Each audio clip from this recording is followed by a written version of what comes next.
I want to start with a confession that I suspect many of you share, even if you've never said it out loud. At some point, you've looked at your romantic history, maybe over a coffee with a friend, maybe alone at 2 a.m., scrolling through old messages and thought, why does this keep happening to me? Different faces, different names, different cities sometimes, and yet somehow the same story, the same ending, the same feeling of having been here before, in a place you swore you'd never return to. Tonight I want to talk about that pattern, not to shame anyone for it, because almost everyone in this room has lived some version of it, but to actually understand it. Because I think there's a comforting myth we tell ourselves, which is, I just have bad luck, or there simply aren't good people left, or I'm too much for the right person and not enough for anyone healthy. I want to gently suggest that none of those stories are quite true, and the real explanation, while less comfortable, is actually much more hopeful. Because bad luck can't be fixed. But a pattern can be understood, and what can be understood can, eventually, be changed. It was never random. Let's start with the uncomfortable idea at the center of tonight's talk. The people you attract are not random. I know that feels wrong. It feels like love, or attraction, or chemistry arrives like weather. It just happens to you. One day, you're minding your own business, and someone walks in, and suddenly your stomach does something strange, and you think, there it is. That's the one. But if you look closely at that feeling, that electric, unmistakable sense of this is different, this is real, you'll often find something else hiding underneath it. Familiarity.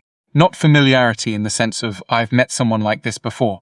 Familiarity in a much older sense, this person's rhythms, their emotional weather, the particular way they show love, and the particular way they withhold it. All of it echoes something you learned, very early, about what love feels like. If you grew up with a parent who was warm but unpredictable, loving one day, distant or critical the next, you didn't just experience that as painful, you experienced it as normal. It became, quite literally, your internal definition of what love is supposed to feel like. And so years later, when someone stable and consistent and kind sits across from you, something in you may register that as flat. Not quite love. Meanwhile, someone who runs hot and cold, who keeps you slightly unsure of where you stand, that person can set off every alarm bell your body has learned to call chemistry. This is the first thing to understand. Attraction is not always a sign that something is right for you. Sometimes attraction is simply the sound of an old wound recognizing its echo.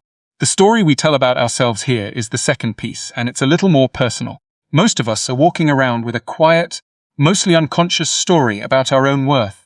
Not the story we'd say out loud at an interview. That one's usually flattering. I mean the deeper story, the one that runs in the background, the one that only reveals itself in our closest relationships. Some of us carry a story that says, I am too much, too emotional, too needy, too intense, so we find people who are just distant enough to keep us proving ourselves, and just present enough that we don't quite give up. Some of us carry a story that says, I have to earn love. Love was never simply given in our early lives. It had to be won through achievement, or usefulness, or being endlessly agreeable. So we're drawn to people who make love feel conditional, because a love that's freely given with no test attached can feel, oddly, suspicious, untrustworthy, like it can't be real if it didn't cost us anything. And some of us carry a story that says, I am the one who fixes things. We were, perhaps, the emotionally attuned child in a chaotic household, the one who managed a parent's moods, or kept the peace between arguing adults. And so, as adults ourselves, we don't recognize love unless there's a project attached to it. A person to repair, a potential to unlock.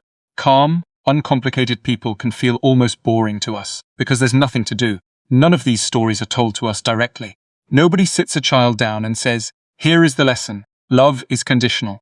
We absorb it sideways, from 1,000 small moments, the way you absorb an accent from the place you grew up. And here's the part that matters most. We don't go looking for partners who match this story on purpose. We simply feel most alive, most at home, most convinced that this is real, with the people who happen to confirm it. Chemistry is not always compatibility. I want to say something that might sound almost heretical in a culture as devoted to the idea of instant chemistry as ours is. Chemistry is not the same thing as compatibility. In fact, sometimes it's closer to the opposite. Think about what chemistry actually feels like in the body. That racing heart, that slight anxiety, that need to check your phone. That sense of walking on a tightrope, of never being fully sure. We've been trained by nearly every song, film, and novel to interpret that nervous system activation as evidence of destiny. I can't stop thinking about them. it must be love. But the nervous system doesn't distinguish quite so elegantly between this is exciting because it's right and this is exciting because it's unstable. Uncertainty produces exactly the same physiological signature as passion.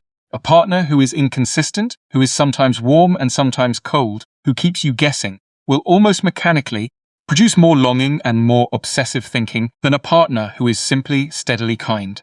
This isn't romantic.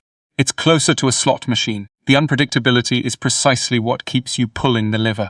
Meanwhile, real compatibility, someone who is emotionally available, who communicates clearly, who shows up reliably, can feel at first almost anticlimactic. There's no game, no chase.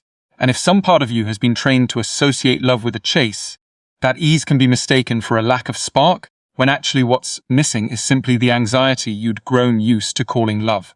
If the selection happens twice, I think there's something important to understand here, which is that the pattern isn't only about who we're drawn to, it's also about who we allow to stay.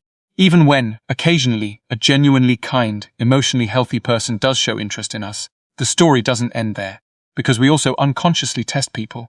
We push, sometimes without meaning to see if they'll leave the way everyone important once did. We might grow distant right when things get close. We might pick unnecessary arguments to see if love survives conflict. We might undervalue someone precisely because they're easy to have, since a part of us has learned that anything easily obtained can't be worth much.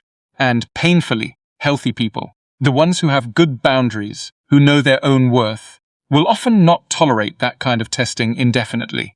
They'll step back, not out of cruelty, but out of self-respect. And when they do, it can feel like confirmation of the very story we were afraid of. See, even this one left. When in truth, what happened is that our own unconscious pattern quietly pushed away the exception, to make room, once again, for the rule. This is why so many people insist, in all sincerity, I keep meeting the same person in different bodies. It's not that the wrong people are the only ones available. It's that the pattern selects for them on the way in, and sometimes repels the right ones on the way out. What actually changes this so? What do we do with all this? Because I don't want to leave you tonight simply diagnosed. I want to leave you with something to build on. The first shift is simply noticing the pattern without punishing yourself for it. This can't be overstated. Most people, once they see the shape of their pattern, immediately turn it into a new stick to beat themselves with. I'm so broken, I always do this. But self-blame is just another version of the old story, dressed up as insight. The goal isn't self-criticism. It's simply clear sight. You are not broken. You are the product of a very logical, very human process of learning what love looked like from the people who raised you, and then unconsciously searching for that same shape ever since. That is not a character flaw. It's closer to a habit of the nervous system, and habits, unlike character flaws, can be retrained. The second shift is learning to separate the feeling of intensity from the feeling of safety. This takes real, deliberate practice because it goes against every romantic instinct you've been handed by culture. It means when you meet someone new, asking a slightly unglamorous question, not do they make my heart race, but do I feel more like myself around them or less? Do I feel calmer over time or more anxious? Am I drawn to their consistency or to their unpredictability? These are not the questions of a cynic. They are the questions of someone who has decided that lasting love should feel less like a fever and more like a home. The third shift is tolerating the discomfort of what health actually feels like at first. If you are used to intensity, calm will initially feel like nothing. That's not a sign the calm person is wrong for you. It's a sign your nervous system is recalibrating to a new, healthier baseline. It's a little like adjusting to a quieter room after years of noise. The silence isn't empty. You've just never had the chance to notice what was there underneath it. And the fourth shift, the hardest one, is doing the work of rewriting the original story. Not the dating story, the earlier one. The one that says love is conditional, or that you're too much, or that you have to be needed to be loved. This is slower work, and often it benefits enormously from a good therapist, because these are old, deeply grooved beliefs, and they rarely give way to willpower alone. But they are not permanent installations. They were learned, and what was learned can, with patience, be unlearned. Closing, I want to end where I began. With that late-night question so many of us have asked ourselves, why does this keep happening to me? I hope what I've offered tonight is a slightly different answer than the ones we usually reach for. Not bad luck, not a shortage of good people in the world, not some permanent flaw in your capacity to be loved. Instead, a pattern learned honestly, in the earliest and most formative years of your life, still quietly running in the background of your adult choices, largely without your permission, and entirely without your knowledge, until a moment like this one, when you finally get to look at it directly. And once you can see a pattern clearly, it loses a great deal of its power over you. It stops being fate. It becomes simply a habit, one you now have the chance, slowly and imperfectly, to change. The wrong people were never really the problem. They were, in a strange way, messengers, pointing back toward an old story that was quietly asking, all along, to finally be rewritten. Thank you.